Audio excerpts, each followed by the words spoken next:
Because sometimes you just hear people say, "Oh, I'm losing sleep. I've not been able to sleep these days. Maybe something's bothering me, or maybe their time is somewhere in the village, or maybe they are doing it somewhere in the village." But it could be because of certain things or certain factors, and we shall be unraveling, unbundling all of that right here on the show, talking about the mind and body segment. So this brings us officially to the topic where we get to talk about sleep disorders. Yes, and in case you're wondering what sleep disorders are, they are basically conditions that affect the quality, duration, or timing of sleep, leading to the stress, impairment, or increased risk of other health problems. Yes, so it's possible you could develop a health challenge just from not sleeping. Very possible.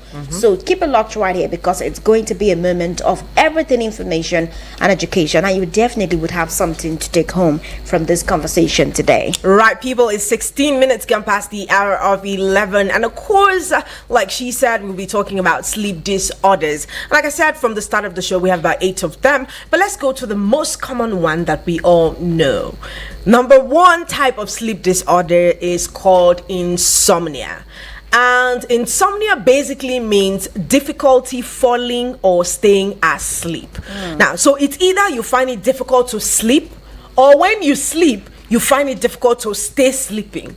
That is, we have this set of people who wake up 5-6 times before day breaks because they have difficulty staying asleep. Now, there's so many factors that can lead to a person having insomnia. And one of the major reasons a person might have insomnia is because poor sleep patterns.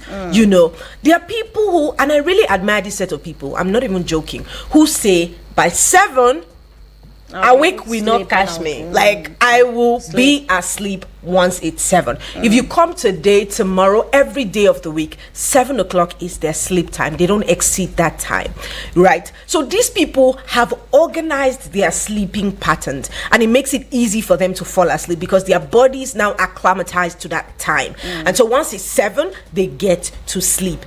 Now, parents also help their children, overcome insomnia by saying, okay, once you come back from school, you shower, you eat your food, you do your assignment, you sleep by 2 or by 3. Now, when you wake up at 3, you watch TV for a particular time, and at 7 you are back sleeping because you have to be up again. That's where we have this conversation: early to rise, early to sleep, early to rise. Or we have these conversations from time to time. Parents do have it with their children. In fact, I personally am one kid who never loved to sleep in the afternoons. You know how, let me just out myself here now. You know how they'll tell you are making a lot of noise, go to your room, it's time for siesta. Then myself and my siblings, there's a portion of our mattress, we just go and cut that open, and we just have it put up in our hairs, and when we wake up, they'll be like, you really slept, we played a trick on you. I'm sorry, mommy, that's what we did. But a lot of kids did that as well. Now, if you don't, and that was because sleep was more like a punitive measure taken by parents. Just seeing more like a punishment. Letting them know that as you are sleeping, it's just for your health. It's just to build your mind and body. The way parents made it look that time, it was more like you said, a punishment. Yes, and even schools made it like a punishment. Because if you went to a boarding school, then you definitely can relate to what we are saying. And then these days, I'm like, I wish I could go back to these days where I was forced to sleep. Yes, as a boarding student back in the day, you'll be told, oh, there are siesta times, you have to sleep. When you come back, you have to sleep. Even though there was a reason the school was doing that, not very clear information was given as to why that was necessary. I think that not very much of education was given to us kids back then, that, oh, children, this is why you need to sleep, or students, this is why you need to sleep, or all of that. You just see that in the school calendar, or in the school itinerary, that, oh, siesta is going to come after you've had your lunch and everything. So when you come back, even when you're supposed to have that siesta, you see some of your seniors going around and forcing everybody to sleep. Like, I also didn't sleep that one, no. Like, they will make it look like it's a punishment. So there was that misconception at the time that, oh, if you have to have that siesta, then it's because it's like a punishment. And then you see some people, some children or some students pacing up and down because they cannot sleep. And then the moment they see one that is running up and down, they will hold you and say, come and kneel down.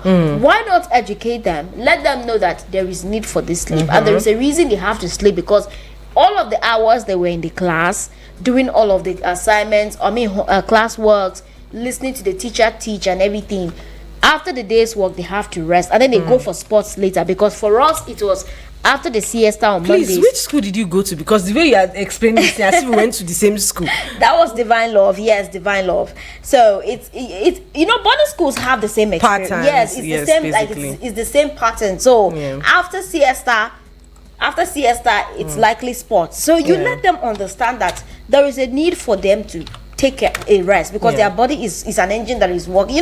There is a way you explain this thing, but like you said, most parents made it look like it was more of a punitive measure, that you have to be punished for not doing it. If you make noise, you sleep. You make noise, it shouldn't sleep. Like these days I even look for longer times to sleep, because I'm like, I wish I could reverse the days where all of those siesta times, the hours, I regret my stubbornness. Like I just want to sleep now. But I think that it still boils down to the fact that some of these things actually led to the point that we are having some of these struggles. Now.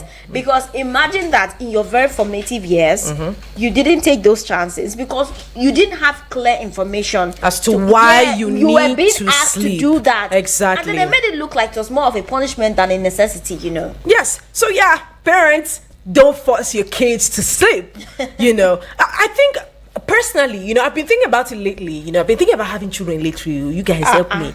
And I'm like, instead of forcing them to sleep, I will force them to read though. Because when I see the way people speak these days, in fact, I saw a 13-year-old in a parliament, speaking with so much confidence. I'm like, that's my daughter right there. She's got to be that and more. And so we need to let them understand the consequences of not doing these things rightly. So yes, insomnia is one of the major sleep disorders that you see people have from time to time, because they either escaped sleeping like I did, or it was not presented to them in a way that they'd be willing to accept it. Now, the second sleep disorder that we do have is sleep apnea. I don't know how that thing is being pronounced up till today. I don't know if it's apnea or sleep apnea. Whatever it is, that is a sleep disorder. Now, this particular sleep disorder, that sleep apnea, it is a kind of sleep disorder that is characterized by pauses in breathing or shallow breathing during sleep, which disrupts the quality of your sleep and your overall health. Remember, anything that takes away your oxygen, that thing is after your life, because we have to breathe in oxygen to stay alive, right? But this sleep disorder is where you see a child struggling to breathe from their sleep. Even adults, it happens to them as well. They find it difficult to breathe when they are sleeping, and there are so many reasons or so many things that can contribute to sleep apnea as regards the obstruction of your airways. And the first is due to relaxed throat muscles, blockage of the airway.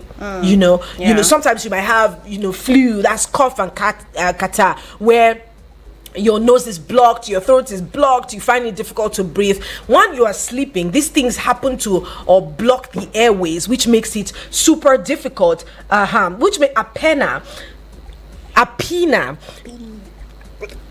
Anyways, apnea, sleep apnea, yes. Thank you so much. So yes, it obstructs the airways and what have you. Now there's a central sleep apnea, which has to do with brain fails to send breathing signals. So this is also a kind of sleep disorder, and it is characterized basically by the obstruction of the airways or the obstruction of your breathing while you sleep. It can be fatal. Like I said, it can be fatal. And that's why you see when children were very young, because they cannot blow out whatever is obstructing their throat or their nose, the parents will now put them in hot water. You know how you have to steam them so that all of those things can have easy passage from their throat and their nose as well, so that they can sleep better. So yeah, that also happens to adults as it happens to children. This is the second type of sleep disorder that we have. Yes, away from sleep apnea, we also have narcolepsy. Yes, it's basically like excessive daytime sleepiness. You are just you are not productive in the daytime. You just feel like sleeping every time of the day, but when it's night, you're active. But your own sleep time is reversed. You are more like sleeping more in the daytime, and then when it comes to you even sleeping, it's more like you're having an attack than you being sleeping. I don't know how I'm going to explain it, but you are having the urge to sleep more everywhere during the daytime. Even when other people are being productive, when it's your most, because the daytime is more productive for the most part of people, but for you, reversed is the case, because you are more productive. I mean, you are more sleepy during the day. Yes, you are more sleepy in the daytime. You feel like sleeping more in the daytime, and then when it's night, you don't feel like sleeping. So I think that's basically what narcolepsy does. Do you know that I see people who sleep in church many times, and I'm like, what is happening to you? Like, you're dressed beautifully and handsomely, you're sitting in church and you're sleeping. And it's not because they have control over it. Yes. The urge to sleep at the time just comes, and then you see them sleeping. Sometimes they are sleeping in the class, very odd, and they won't sleep at night. Yes, they won't sleep. They won't sleep at night. The night. moment they leave that place, they are likely not to sleep again, and that is just a sleep disorder, because there are people who would not sleep at that particular place. So it's not even because whatever is being done there is boring or something. No, for some of us, we are just likely to sleep. Maybe for me, sleep is like my own coping mechanism. I would say this because for those who always feel like I feel nauseous when they enter a vehicle, sleeping is my coping mechanism. That's the excuse. They have not carried you to. I feel nauseous, and funny enough, my luck is that sometimes when it's close to my destination, I now wake up, but I'm going to gist you something. So there was a day I left work, and somehow I live in Lugui, so you know the way now. So by the time they were turning, I said they already turned though, and then just very close, I was seeing the bridge, and before you know it, I slept off. Wow. And the next place I was seeing myself, they already had passed. I think they already were close to the dome. That was when I woke up. I'm like, this driver, how did you not tell me? But you could wear headphones most times. It doesn't help.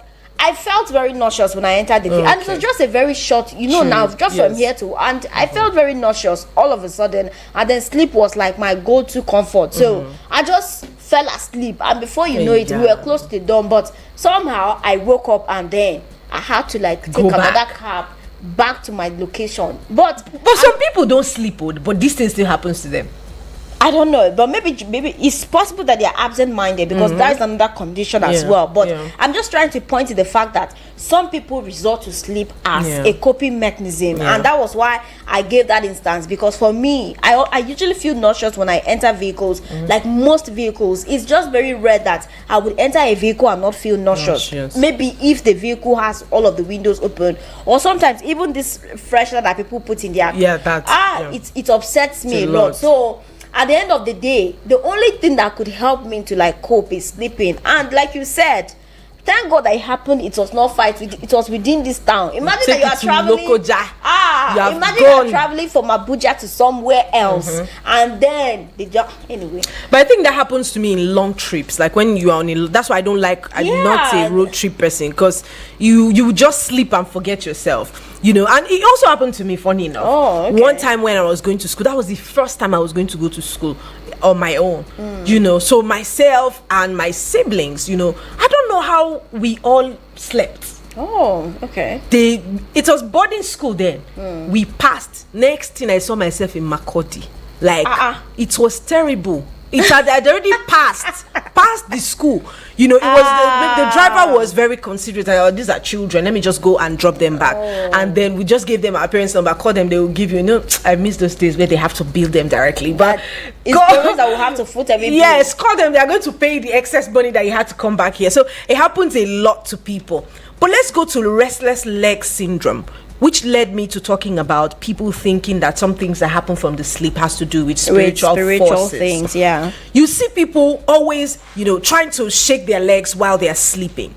I don't deny the fact that there are spiritual things, Of I'm course, not. Yes, we are all tied to spirituality. Exactly. But sometimes these things are just you just don't have explanation to it. That's why. To do with spirituality. Exactly. So this restless leg syndrome is an uncomfortable leg sensation leading to frequent awakenings. You would see yourself shaking your legs most times. It's a medical condition, right? It's a sleep disorder, and maybe it's a sign that something is happening to your leg, because it happens to a lot of people. I remember one time watching one of those videos where someone said, the person ended up being paralyzed because that happened to the person constantly from sleep, and the person didn't check it.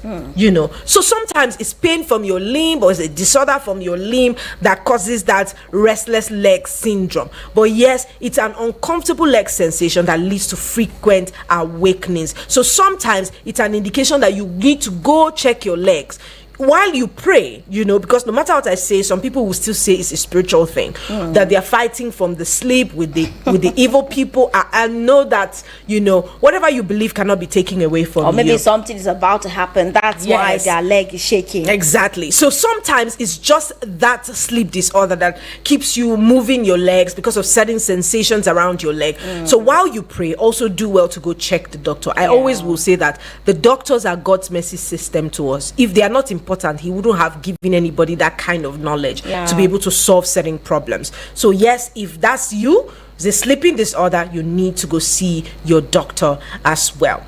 Secondly, is just directed to almost close to these, which is periodic limb movements, which is also a disorder. Repetitive limb movements during sleep, you also need to go check it. These things can just wake you up speedily from your sleep, and some people would even have headaches because of how rapid they got to wake up because of this movement in their lips. So it's a signal that you need to go check yourself.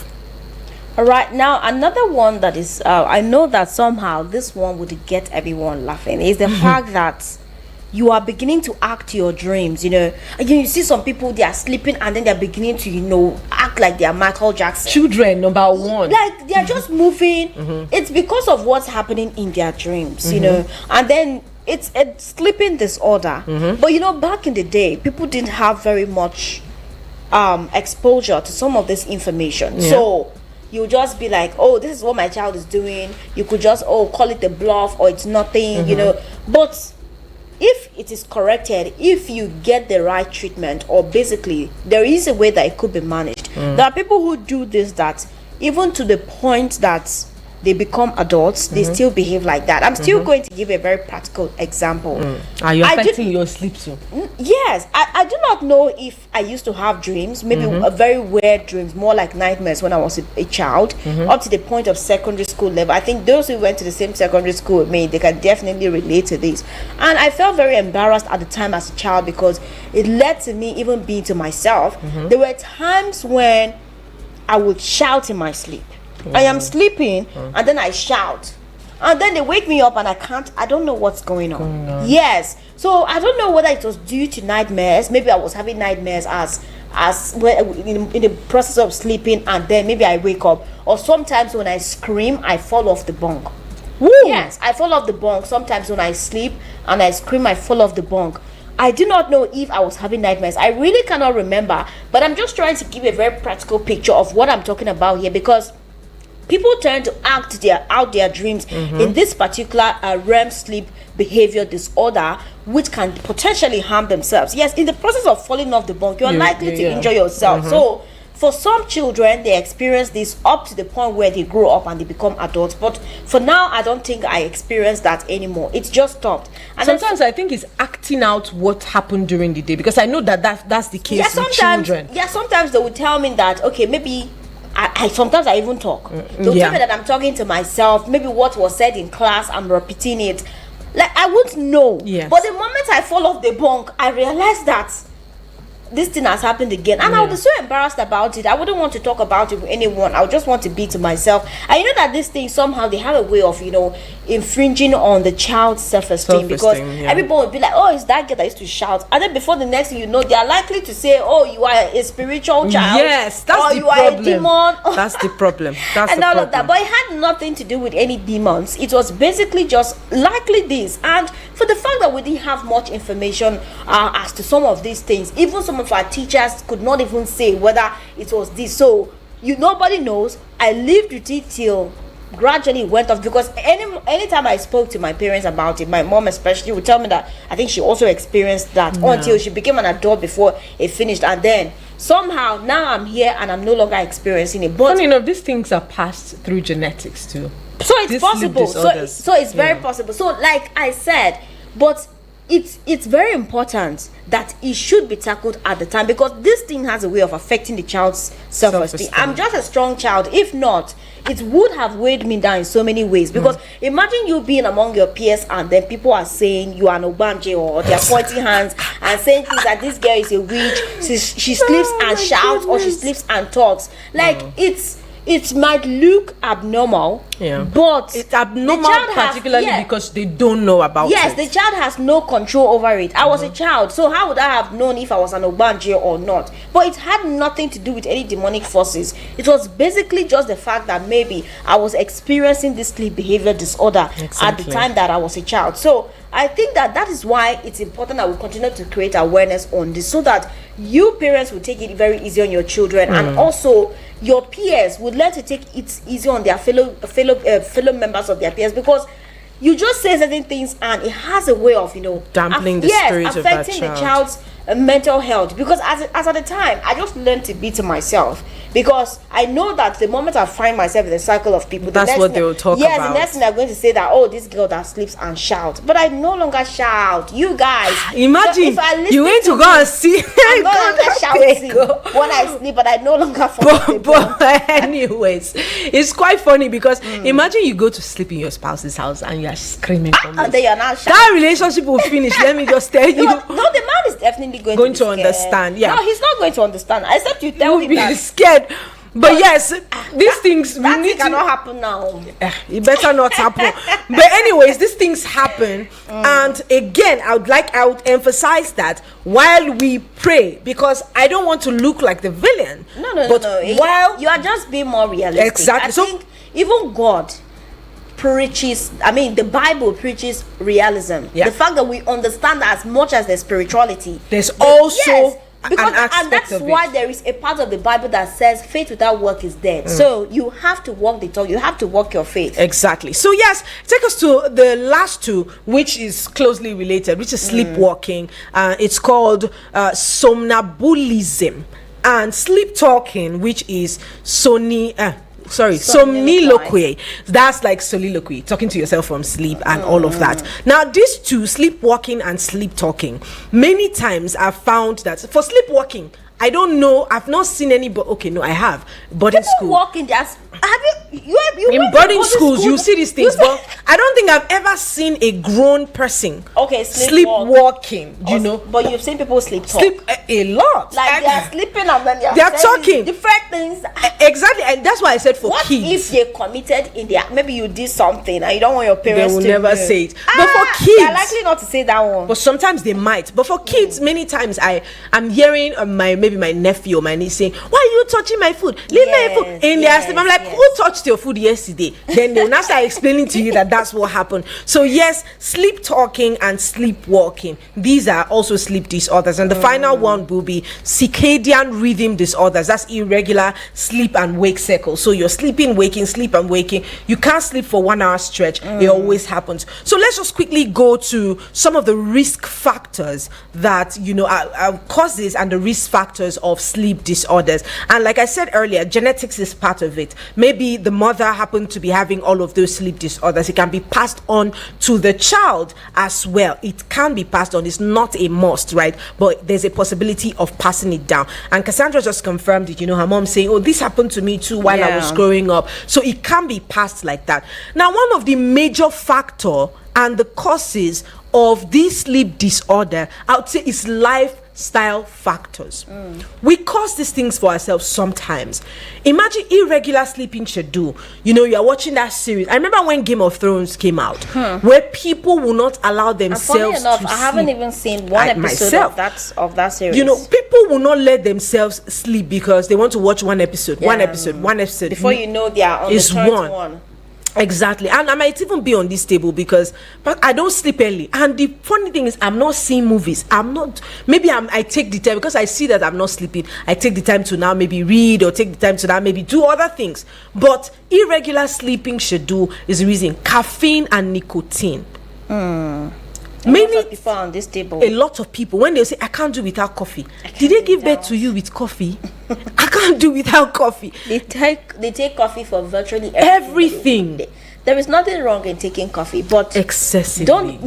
It's an addiction. Some people You are abusing it. It's not only the oral drugs that we take, but it does have addictive features. They become addicted. Yes. They become addicted to it, and it's basically addiction. And this is why some soda drinks are also addictive. Yeah, you see yourself taking a particular soda drink. I don't want to call the name, but you see yourself taking because they have components of caffeine in those drinks, you know, and nicotine. People that smoke, you know, all kinds of substance. These days I hear people saying the vape that they smoke is different, it doesn't have any health consequence. Smoke is smoke, you understand? So anything you are smoking, as long as you are smoking, it clouds your chest, or there's a particular video I watched, your lungs, you know, it becomes dark and it has grave consequences as well.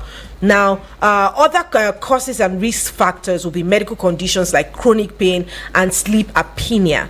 Now, also the fourth causes and risk factors of sleep disorders will be mental health conditions, anxiety, depressions, because obviously if you're thinking, you would not be able to sleep properly. Now, the fifth will be medications. There are side effects of certain drugs that will be lack of sleep. So sometimes the doctor might give you sleeping tablets. Now, for people who have depression, they give them antidepressants. You know, people who experience one sort of mental health problem or another, there are drugs that are given to them to help them sleep, so that the period where they are asleep, their nerves are calmed, so that they can wake up refreshed. Now, aging also, I hear, is one of the causes and the risk factors of people who have sleep disorders. So if people are aging, their bodies tend to change. So it takes understanding their body again to be able to, you know, get used to it and care for themselves better. And the seventh is environmental factors like noise, light, and pollution as well. There are people who that can't sleep if the lights are on, and I'm one of those, because I find it very I'm always distracted if there is light on. Do you know it's a boarding school thing for you? Because there's lights out. So you see that it starts from the very foundational a part of your being as a person. You know, those things that actually made you as a person right from your childhood. So I think you're very right, because I knew that at the end of the day, everything before you go to sleep in a boarding house, there is something called lights out. So you must sleep at that time. And for me, the lights must be off for me to sleep. If not, I won't be able to sleep. So I think that's one of the things. So let's look at some of the symptoms of sleep disorders. Yes, now moving on to the symptoms, we have fatigue and lethargy. Yes, you're basically tired. You feel so tired, and you know, you are just overly tired. You want to wake up, maybe you want to wake up and read, you want to wake up and do something. You can't wake up to read because you are just sleeping. You are oversleeping. Maybe before you used to wake up at 7 a.m. or 8 a.m. These days you wake up even later than that. No matter how loud your alarm rings, you're never going to wake up until somehow something wakes you up. And then another thing that could be a symptom that you might be struggling or having a sleep disorder is the fact that you will be experiencing difficulty in concentration. Yes, your concentration level will drop. You may not be you will not feel that level of concentration as before. You just want to, you know, you keep feeling distracted. You will have difficulty. Maybe they're saying something in the board meeting, and then your mind isn't there, or you're even listening to them and even nodding your head like, oh yes, but you're not really hearing. And they ask you that, what's the last thing I said? You cannot remember. And then another thing that could be a symptom that you might be suffering from a sleep disorder is the fact that you are having unnecessary anxiety and you are easily irritated. Yes, you are beginning to feel irritated at everything, even the things that used to excite you. You are no longer happy. Maybe someone's face is just irritating you, or somehow you are experiencing anxiety, thinking about what is going to be or what is not going to be, how you're going to handle this or how you're not going to handle this. I think that I also get to experience anxiety so much. And the moment I experience this anxiety, I notice that I'm finding it difficult to sleep. Yes, I'm just usually anxious about certain things. And somehow, I've been privileged to meet people who tell me that what you cannot have control over, no matter how much you think about it, there is nothing that you are ever going to do about it. So I'm beginning to learn to let some things go and just, only the things that I have control over, because if you don't have control over something, there is nothing that you can do about it. Another thing is memory lapses. Remember the last time we were talking about the fact that sometimes we set our passwords and we forget. Yes, it's possible that you are not getting enough sleep. You're not getting enough sleep, and that's why you're forgetful. And this one, I'm also on this table because I tend to forget some things easily. Sometimes I'm thinking that, I want to do this, and I procrastinate till I forget that this is another thing I suffer from is procrastination. I don't know if it's a medical condition. I don't know, but I suffer from procrastination a lot. So what I do is I just have an organizer on my phone where I set alarms at intervals, to keep reminding me. And sometimes it's possible that this alarm will ring. I'm sorry, I'm a thief girl. That's why. What did you say? The L and the R factors, but okay, like I was saying, the alarm would ring and then I will snooze it to the next minute. This one, even if you don't have any problem, it's a common thing. Like we all snooze a lot. There are people that do not procrastinate. If they say they want to do something now, they're going to do it. But for me, I struggle with procrastination a lot, and I think that it leads to where you get to have some memory lapses. You are forgetting. You are becoming so forgetful because you deliberately don't want to do it. So your brain is just gradually adjusting to what your mind is making up. So and then headaches, part of what you might be experiencing if you are having some of these sleep disorders. And then also digestive issues. Another thing, some people when they eat, they're just feeling that there is a fight going on in their tummy, that something is going on, this food I just ate is not going to digest, and truly it doesn't digest. So some of these things are the symptoms that you might be experiencing as a person. I don't know this message that I'm seeing. It says add Nigeria to the causes of sleep disorder. When you remember the economic realities you will deal with the next morning, you will lose sleep. Someone said that eat whatever it is that you can eat today, because the next minute when you go to ask for that, you will not be able to afford it anymore. It's not even a joke. But yes, all of these things goes to say how much our bodies are connected to our environment. Yes. So many times when we talk about you need to be healthy, people think because I don't have a headache, that means I'm healthy, because I don't have malaria, I don't have typhoid, I don't have any one of these illnesses. Funny enough, headaches are like a symptom of what's going on inside of your body. That's why you see people, even a sign. Yes, you see people who have gone through a breakup, straight to the hospital, they are on drip immediately. But you people should stop breaking people's heart, because heartbreak is another thing. Reason for sleep disorder. Yes, we allow yourself to not sleep. Stop serving people breakfast, because somehow it gets to affect people's health. People can die from heartbreak. So people should stop breaking. My darling, what is not meant to be will not be. If the person is not good for you, break it, and all of you should move your way. But anyways, that's on a lighter note. You do it on a more, the more civilized way. There are people that I think a more understanding way. This ones I will tell you. If a man starts telling you it's about me, it's not about you. I say, just know that the breakup is imminent. It's very close. But you guys, so yes, our bodies are connected, are interrelated. Our head to our nose, to our mouth, to our throat. Sometimes you can be even having pain on your leg and it goes straight to your head, because our bodies are connected, which means that no part of our body and no part of our well-being should be ignored as well. You'd be surprised to know all of the things that can happen to you because you're not getting enough sleep. They say some of these therapies recommend 6 hours of sleep, and that's why they call it beauty sleep. Have at least 6 hours of sleep, so that can help you recuperate all of the lost tissues, all of the lost energy energy, that you expended during the day working or carrying out responsibilities or activities. So it's important. As little as we think that sleep is, it plays a very vital role in our productivity during the day and our ability to interact with people on a very light, on a good note. Now, there are certain diagnoses and treatment for sleep disorder, but yes, we will not be talking about drugs before you go and buy it now and start taking it. But we encourage you to go see your medical doctor or your health practitioner so that they can advise you on what to do. But there's something we called overnight sleep study. And one time, when I noticed that I wasn't sleeping on time, I sleep really late, sometimes into the morning. Now, when I noticed that was a pattern, I came across an app, and sometimes I don't know, the algorithm somehow pushes things that we talk about. I think that somehow these applications or technology has a way of spying on us. No, because I'm thinking, but you enable the microphone. I think that's what once you enable the microphone on your phone and you have these conversations, most times the algorithm. So there is dropping. They're eavesdropping, obviously. There's really no privacy with technology. Yes. Because so it pushes the algorithm to you. Because once you talk about something, I never like any of these pages or anything, but somehow after I have a conversation, I'm beginning to see what you may like or people you may. Yes. Sometimes I talk about someone and they cut you.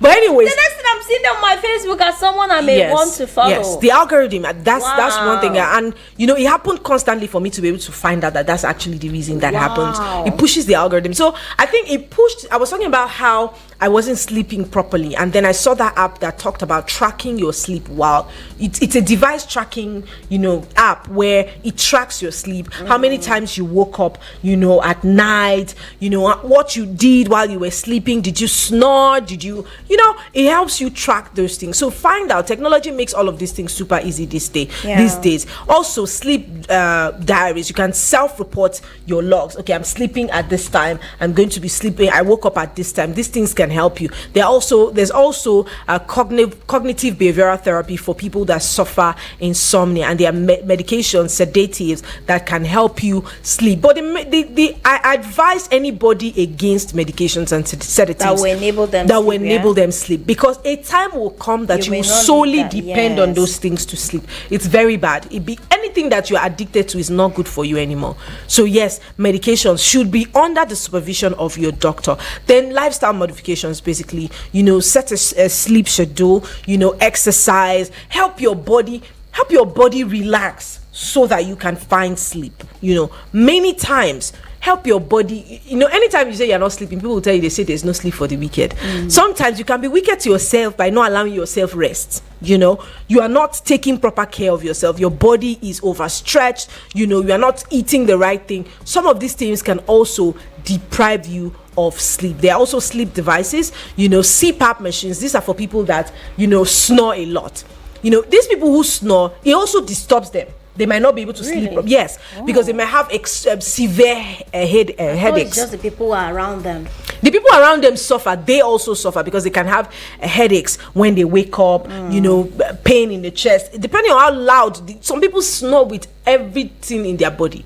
So these CPAP machines now, you wear them over the night, and it helps reduce the sound and reduce the breathing pressure because of how you sleep. So you can look, they're not very cheap, but I mean, there are alternatives you can look for. If you can afford, why not? Then there are also sleep devices, like I said, sleep trackers that can help you manage your sleeping. So there's so many things we might want to talk about when it comes to sleeping. There are consequences of not sleeping properly. There are things that you need to do basically to sleep properly. But I think we've exhausted the conversation for today.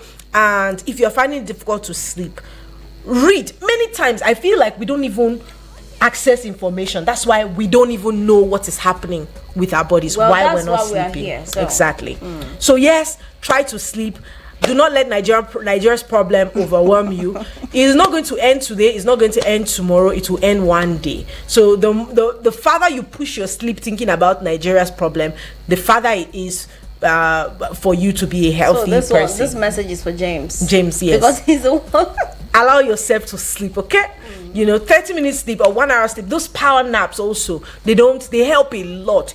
Are there not times that you sleep for like 20 minutes, 10 minutes, and you feel like you have done yourself such great good. Yeah, you feel because so your good, mind yeah. is refreshed and what have you. So it's important. Sleep can affect your overall productivity. If you think I'm lying, don't sleep well and come and see how angry you are with your colleagues, angry you are with everybody, basically, and you will not even feel good about yourself. So end that series, once it's 9 o'clock, go to bed and sleep. Early to bed, early to rise. James it keeps is laughing. it keeps you very productive. Thank you so much for being a part of this conversation. Like she said, if we don't give it to you, how are you going to take it? All of the information I'm in. But yes, the next hour we will be talking about your professional and your career well-being. Please make it a time with us again, and do not think about touching that dial, because we definitely will be right back. This is Johnny Drill asking how you are, and this is us asking you, how are you? Do you sleep at all? I know sometimes